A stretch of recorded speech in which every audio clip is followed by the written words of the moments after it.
ਹੱਥ ਨਾ ਖਾ ਲਾ ਪੁੱਤਰ, जिन्हें घंटे ना खाता जा रहा थे।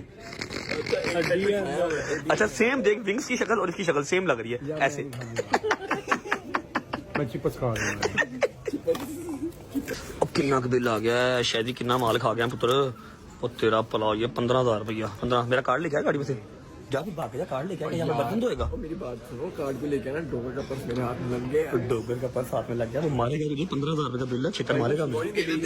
कहीं आना जाए वॉशरूम से। वॉशरूम गया, दे फटाफट दे भाईजान, आ जाओ कार्ड लेके आओ।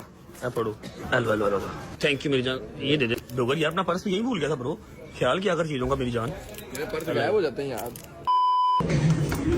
चलो शुक्र अल्लाह अल्हम्दुलिल्लाह, नाश्ता कर लिया जी भाईजान, नाश्ते का मजा आ गया यार 15,000 रुपये का माइनस हो गया मेरे बैंक चो। पता नहीं ये और सुना, गाड़ी सही चल रही?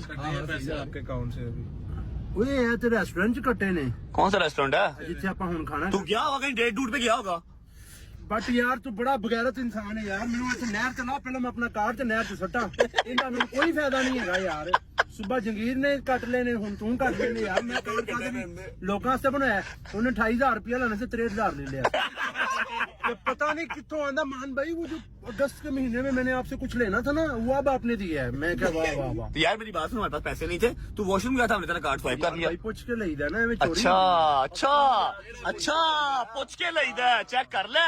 ओके भाई, नेक्स्ट टाइम पूछ के लेंगे। नहर ते खिलाड़ी जरा, मैं कड़ी कार्ड सुट दवा। मैंने फायदे चाहिए। तो मैनू यार दे दे अपना कार्ड। तू कार्ड सामने से सुटना। शनाख्ती कार्ड। अच्छा मेरी बात सुनो यार, मेरी बात सुनो, व्लॉग का इंट्रो कर ले, शाम हो गई है। मैंने भाईजान सारी आज मैंने फैसला किया, कोई टेंशन अपनी फैमिली को नहीं देनी, ठीक है?